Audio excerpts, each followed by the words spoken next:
last month marked 5 years. Sometimes it feels like it's been 5 days, and then sometimes it feels like it's been 500 years. But Tracy Matheson will never forget the phone call she got on April 10th, 2017. That day is forever etched. Her daughter's boss called because she hadn't shown up for work. She was supposed to be at work at 1. She drove to her apartment near TCU. The door was unlocked, so she went in. And that's where I found her body, on the floor of her shower. Molly Jane Matheson was 22 years old when she was raped, strangled, and left in her apartment, in just 3 weeks before the 5th anniversary of her death. Versus Reginald Gerard Kimbrough. There was an exhale. Reginald Kimbrough pled guilty to raping and murdering Molly and 36-year-old Megan Gettram in Plano just days later. He was sentenced to life in prison without parole. That I can go to sleep at night and know that I don't have to wonder, what is it going to be like? How is it going to end? You know, that kind of thing. That's really good. Matheson says Molly and Kimbrough had been in a relationship in her past. I had met him one time. Yeah, he'd been in my house. Yeah. So even though he pled guilty, Tracy Matheson directly addressed her daughter's killer. It's what I needed to do, I guess.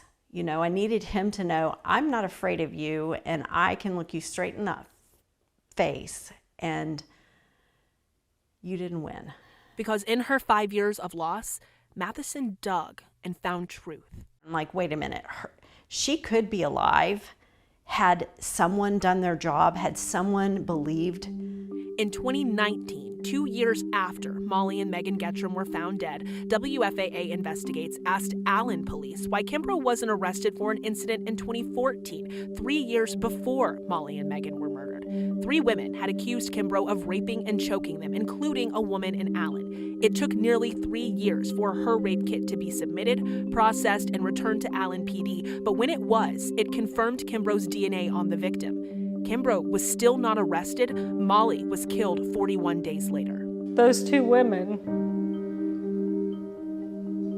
may have been saved. That's what former Allen PD victim advocate Nicole Frazier had to say during the 2019 investigation. The department declined to comment. And then I learned that that isn't altogether unusual. I can't sit here and be quiet. I can't sit here and do nothing.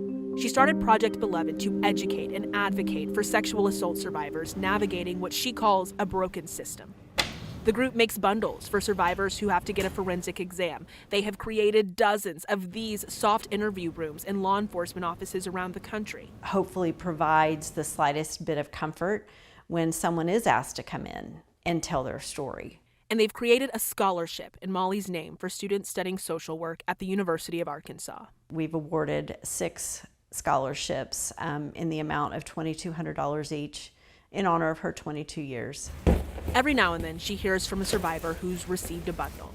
It's kind of a wink, maybe a wink from Molly that, you know, we're on the right track, that the work we're doing is mattering. They've missed her over the past 5 years, but there's evidence of her impact all around. It's my husband's favorite photograph. He often will sit and have his morning coffee with Molly. We talk about her a lot. We bring up her name a lot. We try to just weave her in as we can. Now that the chapter of wondering if there will be accountability for her loss is closed, Tracy Matheson has room for what's next. It's almost like this other chapter has been opened. The fight to end stories like these. Now it's time to get down to work in a really serious way. In Fort Worth, I'm Morgan Young.